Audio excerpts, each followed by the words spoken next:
नमस्कार, economy today में आप सभी का स्वागत है। मैं हूं आंचल गुलाटी गुंबर। घरेलू शेयर बाजारों की अगर बात की जाए तो नवंबर सीरीज की शुरुआत कल का जो सेशन रहा वो भारी भरकम गिरावट के साथ हुई। अमेरिका में राष्ट्रपति चुनावों के पहले ग्लोबल बाजार भी थोड़े कॉशियस नजर आ रहे हैं और आज अमेरिका में राष्ट्रपति चुनाव पर पूरी दुनिया की नजरें हैं। हालांकि अगर ओपिनियन पोल्स पर नजर डालें तो ट्रंप और हैरिस के बीच कांटे की टक्कर दिखाई दे रही है। तो क्या ट्रंप का ट्रंप कार्ड चलेगा या फिर हैरिस कुछ हैरतअंगेज करती हुई नजर आएंगी, इस पर रहेगी दुनिया भर की निगाहें।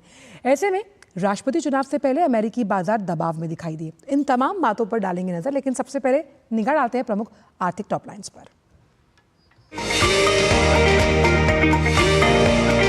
भारत एक बार फिर बना इंटरनेशनल सोलर अलायंस का अध्यक्ष। केंद्रीय मंत्री प्रहलाद जोशी ने कहा 2030 तक 500 गीगावाट नवीकरणीय ऊर्जा क्षमता के अपने व्यापक लक्ष्य के साथ सौर ऊर्जा क्षेत्र में आगे बढ़ रहा है भारत।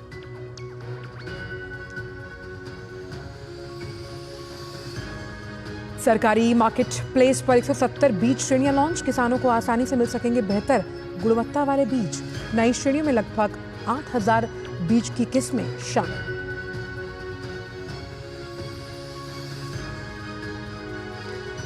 आईआरसीटीसी का मुनाफा दूसरी तिमाही में 4.5% बढ़कर 308 करोड़ के पार। रेवेन्यू 7% बढ़ा, 1064 करोड़ रहा। रोज 12 लाख से ज्यादा टिकट बुक करती है आईआरसीटीसी। और आज सपाट कारोबार के साथ खुले भारतीय शेयर बाजार। शुरुआती कारोबार में सेंसेक्स करीब 265 अंक की गिरावट के साथ 78,516 पर, निफ्टी सपाट कारोबार करते हुए 23,957 पर इस वक्त ट्रेड करता हुआ आ रहा है नजर। इन तमाम प्रमुख आर्थिक टॉपलाइंस पर रहेगी हमारी नजर दिन भर।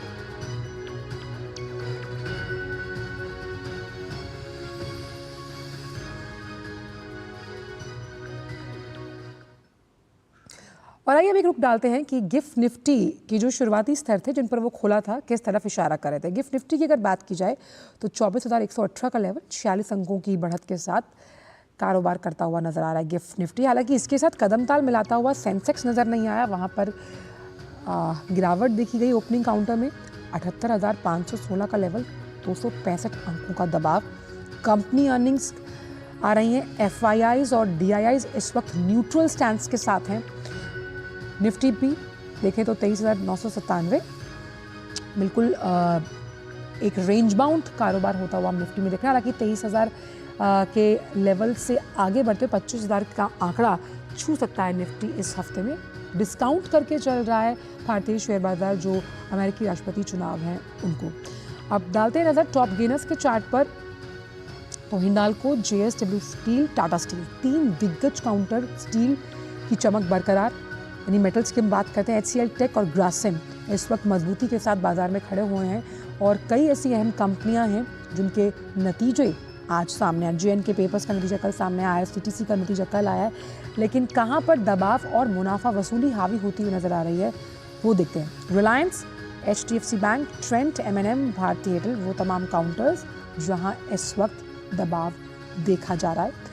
कई अलग अलग कारण हैं। नतीजों का दम अगर हम बात हम करते हैं कि ऑयल एंड गैस सेक्टर में भी इस वक्त एक रेंज बाउंड तरीके से कारोबार होता हुआ, क्योंकि कच्चा तेल भी $80 प्रति बैरल से नीचे।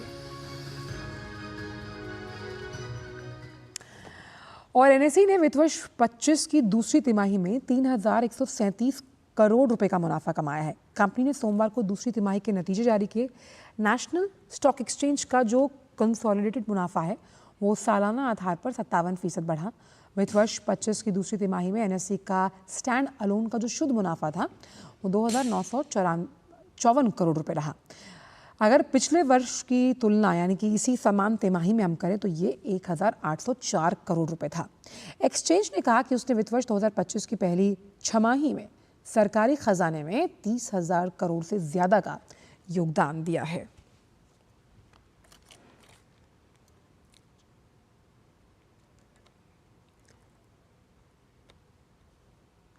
और आइए बात करते हैं मैन्युफैक्चरिंग सेक्टर से जुड़ी हुई। अक्टूबर में भारत ने मैन्युफैक्चरिंग सेक्टर की अगर बात करें तो फिर से गति पकड़ता हुआ नजर आ रहा है और सितंबर के 8 महीने के निचले स्तर से यहाँ सुधार नजर आ रहा है। एक प्राइवेट सर्वे के मुताबिक भारत की मैन्युफैक्चरिंग जो गतिविधियां हैं वो अक्टूबर में बढ़कर 57.5% हुई।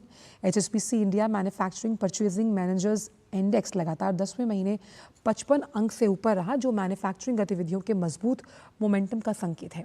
50 से अधिक का आंकड़ा गतिविधियों में विस्तार का संकेत होता है। मैन्युफैक्चरिंग गतिविधि में उछाल अर्थव्यवस्था के लिए अच्छा संकेत है। उत्पादन गतिविधियों में तेजी का कारण वस्तुओं की मजबूत मांग रही। सर्वे में शामिल लोगों ने कहा कि नए उत्पादों की लॉन्चिंग और सही मार्केटिंग जो रणनीति है उसने बिक्री को बढ़ाने में मदद की। सितंबर में 1.5 साल में सबसे कमज़ोर उछाल के बाद अगर हम एक्सपोर्ट ऑर्डर्स की बात करें तो वहाँ पर मजबूत बढ़त देखी गई है। उत्पादकों ने उपभोक्ता और निवेश वस्तुओं में तेज ग्रोथ के साथ उत्पादन को बढ़ाया है।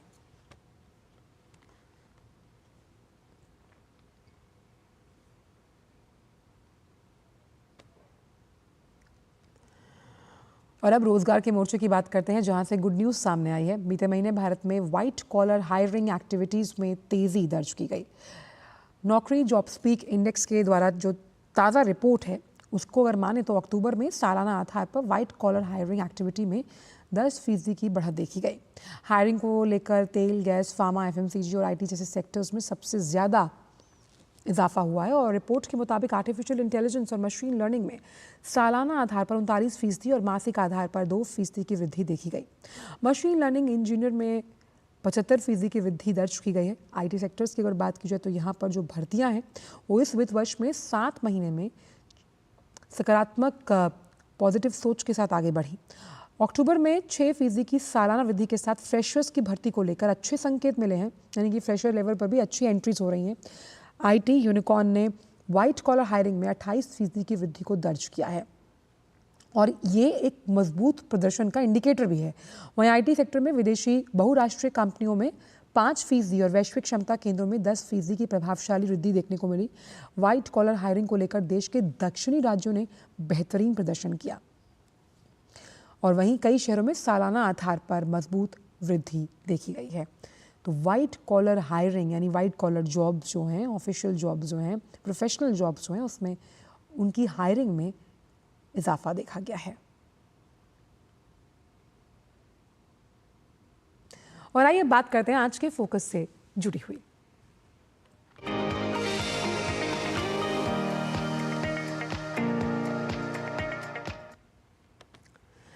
बहुत इंटरेस्टिंग टॉपिक हम आपके लिए लेकर आए हैं जो कि धार्मिक पर्यटन से जुड़ा हुआ है। दुनिया भर की अगर हम बात करें तो भारत में धार्मिक पर्यटन के जरिए हमने देश की अर्थव्यवस्था को सुधारने की कोशिश की है और इसी का नतीजा ये है कि दुनिया के जिन भी देशों में धार्मिक पर्यटन को बढ़ावा मिला वहाँ निवेश की संभावनाएं बढ़ी और रोजगार के नए अवसर पैदा हुए। ग्राफिक्स के जरिए समझने की कोशिश करते हैं कि आखिर हम क्या कहना चाह रहे हैं।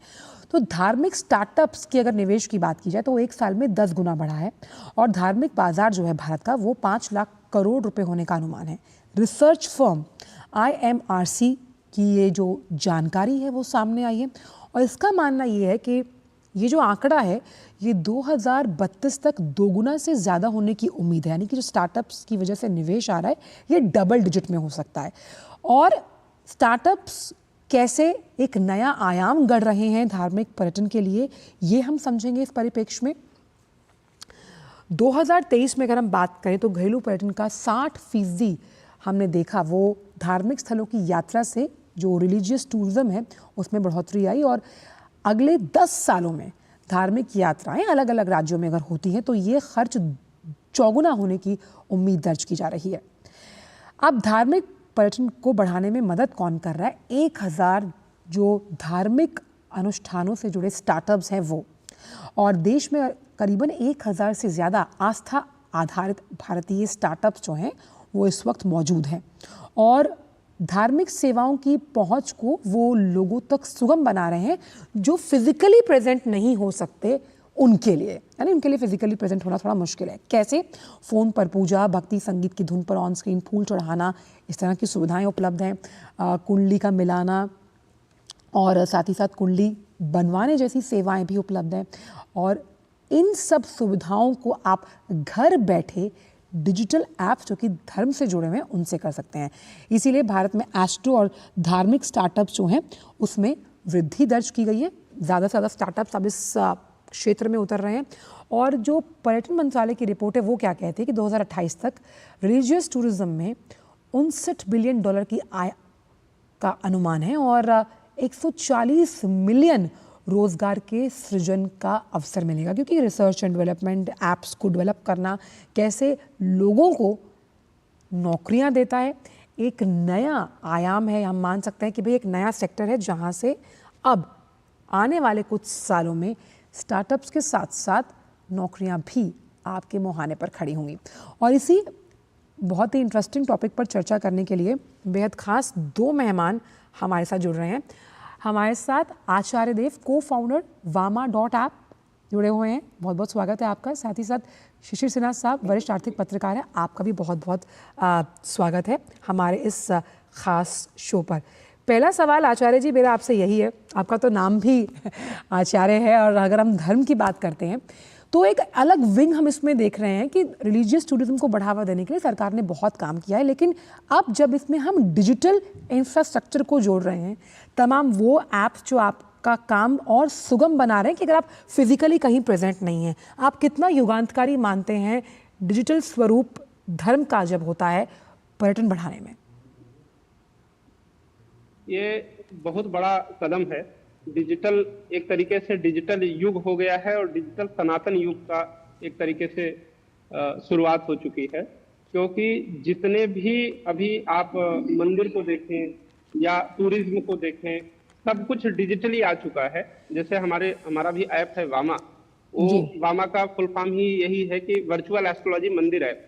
तो पूरे मंदिरों को डिजिटल लाने पे हम लोग काम कर रहे हैं और मैं देख रहा हूं कि भक्तों की लगातार उसमें बढ़ोतरी होती चली जा रही है। रोज रोज उसमें लोग भक्तों का रुझान बढ़ रहा है। लोग इस पूजा से अपने आप को बहुत संतुष्ट मान रहे हैं और कई बार लोग ये भी कहते हैं, जब हम लोग कस्टमर का फीडबैक लेते हैं तो लोग ये कहते हैं कि बिना जाए, अगर ये सारी चीजें वामा हमारे लिए इतना सुलभ कर दे रहा है, तो बिना डिजिटल आए, बिना स्मार्टफोन आए, बिना डिजिटल हुए ये होना मुश्किल था। आज की डेट में जो लोगों की आस्था बढ़ रही है या भक्ति बढ़ रही है, उसमें बहुत बड़ा योगदान स्मार्टफोन और डिजिटल युग का है। जी शिशिर जी, अगर हम भारत में तेजी से बढ़ते हुए धार्मिक टेक्नोलॉजी क्षेत्र को देखें, क्योंकि आप आर्थिक पत्रकार के रूप में कई विषयों पर लिखते हैं, क्या लगता है आपको कि $35 बिलियन का पूरा सेक्टर ये माना जा रहा है और इसमें जब टेक्नोलॉजी साथ जुड़ती है, रिसर्च जुड़ता है और स्टार्टअप्स और एंटरप्रेन्योरशिप आती है, तो इसका दायरा और कितना बढ़ता हुआ आप समझते हैं? देखिए, इसमें 3 पहलू हैं। सबसे पहली चीज ये है कि स्टार्टअप की जब हम लोग बात करते हैं तो वो तकनीक इतना नवाचार के साथ आपके सामने ला सकता है, वो उतना ही ज्यादा कामयाब होता है। दूसरा, आप ऐसे क्षेत्र में जाते हैं जहां जिसको कहते हैं कि बहुत ज्यादा लोगों ने कदम नहीं रखा। अब अगर आप याद करिए तो कुछ साल पहले जो फूड एग्रीगेटर का जो कंसेप्ट है, वहां पर हमने देखा कि काफी ज्यादा, फिर फिनटेक के ऊपर हमने काफी ज्यादा देखा। तीसरी जो बात है, अगर आप याद करिए कोविड के समय में, महामारी के समय में, जब हमारे आने जाने के ऊपर पाबंदी थी और हमें पर्व त्योहार और हमें अपनी आस्था पूरी करनी ही करनी थी, ऐसे में डिजिटल प्लेटफॉर्म हमारे लिए एक माध्यम बन करके आया, जहां पर हम उन ऐप के जरिए पूजा कर पाते थे, उन ऐप के जरिए हम किसी मंदिर पे जा पहुंचते थे, उस ऐप के जरिए हम अपनी आस्था की जितनी जरूरतें थी वो पूरी कर पाते थे। और इसके अलावा ज्योतिषी और भविष्यवाणी तो खैर है ही। तो ये 3 ऐसे महत्वपूर्ण तथ्य हैं जिसकी वजह से आप देख रहे हैं कि ये जो धार्मिक जो स्टार्टअप्स हैं, जो रिलीजियस उस पे काम करते हैं, उनमें काफी ज्यादा निवेश बढ़ रहा है। एक और बात मैं आपको कहना चाहूंगा, आपने जैसा जिक्र किया कि पर्यटन में काफी ज्यादा योगदान हो रहा है और खासतौर पे जो धार्मिक स्थल है वहां पर 60% तक पर्यटक पहुंचे हैं कुल पर्यटकों में। आपने गौर किया होगा कि काशी विश्वनाथ कॉरिडोर जब बना, उसके बाद वहां पर वाराणसी में जिस तरीके से पर्यटक बढ़े हैं, या फिर अगर आप केदारनाथ जी की बात करें या फिर बद्री विशाल जी की बात करें, जैसे जैसे इन क्षेत्रों में बढ़ोतरी हुई है वहां पर पर्यटकों की संख्या बढ़ी है। एक अभी भी एक ऐसी बड़ी संख्या जो वहां तक पहुंच नहीं पा रही है किसी न किसी कारण से, या तो उम्र है या सब कुछ है, उनके लिए स्टार्टअप जो है एक मौका मुहैया करा रहे हैं कि आप ना जा करके भी आप वहां पे जुड़ सकते हैं। और साथ ही क्योंकि अगर आपका अनुभव बहुत ज़्यादा बेहतरीन होता है, सकारात्मक होता है, आप वो अनुभव साझा भी करते हैं। आचार्य साहब, अगर हम इसको इस तरह से समझें कि कुछ सेक्ट ऐसे भी हैं जहां पर आप जब इस तरह की परफॉर्मेंस करना चाहते हैं, जो आप तमाम धार्मिक अनुष्ठान करना चाहते हैं, तो उम्र का लिहाज भी है, अगर आप दूर दराज रहते हैं या 7 समंदर पार रहते हैं, तो ये एक खाई पाटने का जरिया भी है और तमाम इस तरह के ऐप्स एक सेतु के रूप में काम कर रहे हैं। बिल्कुल बिल्कुल, अभी सिन्हा साहब ने एकदम सही बात कही कि एक तो एज का बहुत बड़ा फैक्टर है कि जो लोग एज ज्यादा है वो लोग नहीं आ सकते हैं। कुछ ऐसे भी लोग हैं कि जैसे हमारे ऐप के जरिए मैंने जो नोटिस किया और देखा, जब बना रहे थे तो शायद इतना नहीं पता था, लेकिन जब बनाने के बाद ये पता चला कि जैसे महाकाल आप एक बार जा सकते हैं महीने में, लेकिन अगर आपको हर महीने प्रदोष के दिन वहां रुद्राभिषेक कराना हो, अपने नाम से प्रसाद चढ़ाना हो, फूल चढ़ाना हो महाकाल को, तो आप नहीं कर सकते हैं। लेकिन जो ऐप है हमारा, इसके माध्यम से ऐसे बड़े तमाम मंदिरों में आप ये सारी चीजें कर सकते हैं। क्योंकि अगर आप दुबई में रहते हैं या बाहर रहते हैं तो आप हर महीने नहीं आ सकते या साल में हर साल नहीं आ सकते हैं। तो डेफिनेटली ये बहुत बड़ा कदम हुआ डिजिटल में कि इसके आने से लोगों की आस्थाएं 4 गुना ज्यादा बढ़ गई। अब वो हर महीने पूजा कर पाता है। और बहुत अहम बात आचार्य साहब आपने बहुत अहम बात की, और खाली ये हिंदू धर्म से नहीं जुड़ा हुआ, अलग अलग ऐसे ऐप्स मौजूद हैं जो अलग अलग संप्रदाय के लिए मौजूद हैं। शिशिर जी, एक चीज़ मैं आपसे ये समझना चाहूँगी कि इन तमाम ऐप्स जो हम कह रहे हैं कि करीबन 1000 मौजूद हैं और इस तरह के स्टार्टअप्स जो हैं वो आगे बढ़ रहे हैं, फंडिंग का कितना बड़ा रोल हो जाता है इन ऐप्स को आगे चलाने के लिए? देखिए, निश्चित तौर पर आप किसी भी कारोबार को शुरू करते हैं, व्यवसाय को शुरू करते हैं, तो चलाने के लिए आपको पैसे की जरूरत पड़ती है। और कोई भी एंजल इन्वेस्टर जो है वो आपके यहाँ पैसा तभी लगाता है जब आपका आइडिया यूनिक हो। अगर आप सामान्य प्रवृत्ति में चल रहे हैं तो उनके लिए लगेगा कि यहाँ पर मेरे लिए मुनाफा कमाने का या मेरे पैसे से और पैसा बनाने का रास्ता शायद ना बन पाए। तो इसीलिए वो एक नई नई जो जिसको कहते हैं ना कि नए नए प्रयोगों के ऊपर ज्यादा ध्यान देते हैं। और यही वजह है कि इन स्टार्टअप्स के बढ़ोतरी में एक बड़ा योगदान उन एंजल इन्वेस्टर्स का भी रहा है जो ये सोच कर के पैसा लगाते हैं कि चलो इसी बहाने थोड़ा पुण्य भी कमा लेंगे। अगर हम कहें कि केवल मुनाफे की बात ना करें, थोड़ा पुण्य भी कमा लेंगे, तो इसका भी एक उद्देश्य जो है वो पूरा हो पाता है। बिल्कुल। और एंटरप्रेन्योरशिप को कैसे बढ़ावा मिलेगा और साथ ही साथ पब्लिक प्राइवेट पार्टनरशिप के जरिए कैसे इस पूरे सेक्टर का विस्तारीकरण होगा, इस पर भी करेंगे चर्चा। लेकिन वक्त एक छोटे से ब्रेक का है। आप इकोनॉमी टुडे में इस खास फोकस के साथ जुड़े रहिए। एक ऐसा तबका जो रिटायरमेंट के बारे में आज भी बिल्कुल नहीं सोचता, वो है औरतें। औरतें कमा के भी वनरेबल हैं। सो एनपीएस एक इक्वालिटी ला रहा है, हम सब एक बराबर प्लेटफॉर्म पे हैं। अपने बेहतर कल को सुनिश्चित करने के लिए एनपीएस जरूरी है।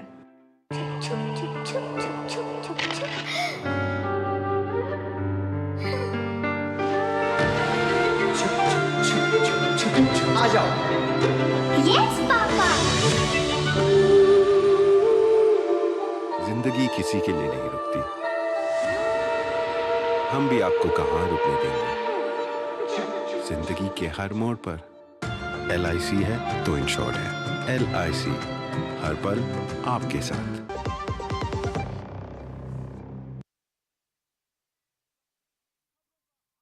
फिर साहब जुड़े हुए हैं जहां पर हम रिलीजियस टूरिज्म में किस तरह से विस्तारीकरण हुए हैं और जो रिपोर्ट साफ तौर पर कह रही है कि आने वाले अगले दशक की अगर हम बात करते हैं तो ये चौगुना हो सकता है। शिशिर जी, अगर हम एंटरप्रेन्योरशिप की बात करते हैं ख़ास तौर पर इन ऐप्स के ज़रिए, आपको वो कैसे लगता है कि इसे बढ़ावा मिलता हुआ नज़र आता है और पब्लिक प्राइवेट पार्टनरशिप का कितना बड़ा रोल है इस पूरे सेक्टर को आगे ले जाने में? कि उद्यमिता बढ़ाना बहुत ही देश में जरूरी हो गया है, क्योंकि हम सभी लोग इस बात पर चर्चा करते हैं कि हमें नए नए रोजगार के मौके पैदा करने, और वो कहां से आएगा? ऐसे ही क्षेत्रों के जरिए आएगा। उद्यमी जब आप बनते हैं तो आप 4 लोगों को अतिरिक्त नौकरी भी दे पाते हैं, रोजगार भी दे पाते हैं। तो मुझे लगता है कि धार्मिक जो आस्था, धार्मिक टूरिज्म की बात जो आप कर रहे हैं या इस तरह के स्टार्टअप्स की बात कर रहे हैं, ये रोजगार का एक नया मौका है और इसका हम जितना ज्यादा बढ़ावा होते हुए देखेंगे, आपको एक बड़ी संख्या में वो लोग भी जुड़ पाएंगे जो कि पारंपरिक उद्यमिता में नहीं आ पाए हैं, वो नए इस तरह की उद्यमिता में काफी बड़ा योगदान कर पाएंगे।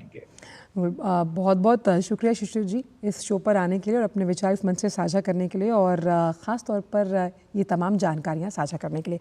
तो किस तरह से स्टार्टअप्स के ज़रिए आपका भी बहुत बहुत शुक्रिया आचार्य साहब इस शो पर जुड़ने के लिए।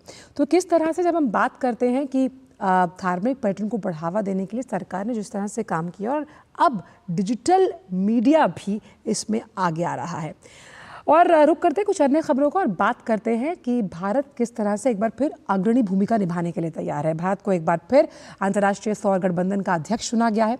भारत 2024 से 2026 तक अब इस दायित्व को संभालेगा। वहीं नई दिल्ली में आयोजित अंतर्राष्ट्रीय सौर गठबंधन का जो 7वां सेशन रहा, उसमें फ्रांस को सह अध्यक्ष चुना गया। केंद्रीय मंत्री प्रहलाद जोशी ने कहा कि अध्यक्ष पद पर भारत का चुनाव देश द्वारा आवश्यक और सौर परियोजनाओं में निवेश को बढ़ावा देने के लिए वैश्विक भलाई के लिए किए जा रहे प्रभावशाली कार्यों का परिणाम है। और आईएसए सदस्य देशों ने गठबंधन के तीसरे महानिदेशक का भी चयन किया। भारत के आशीष खन्ना को आईएसए का महानिदेशक चुना गया और सोलर ऊर्जा क्षेत्र में 2030 तक $500 अरब निवेश का लक्ष्य रखा गया है। भारत ने सौर ऊर्जा की परियोजनाओं के लिए 110% जो है वो अपनी फंडिंग को बढ़ाया है। साथ ही 2030 तक सोलर एनर्जी सॉल्यूशंस में करीबन $1000 अरब का निवेश जुटाने का लक्ष्य भी रखा गया है। और कैसे ये किया जाएगा, इसको लेकर एक प्रारूप तैयार किया और 1000 मिलियन लोगों तक ऊर्जा की पहुंच, 1000 गीगावाट सौर ऊर्जा क्षमता की स्थापना का लक्ष्य भी रखा गया। तो हर साल 1000 मीट्रिक टन कार्बन डाइऑक्साइड का उत्सर्जन कम करने का भी लक्ष्य रखा गया है और ये उत्सर्जन कम हो ताकि ग्लोबल वार्मिंग की समस्या से निपटने में आसानी हो।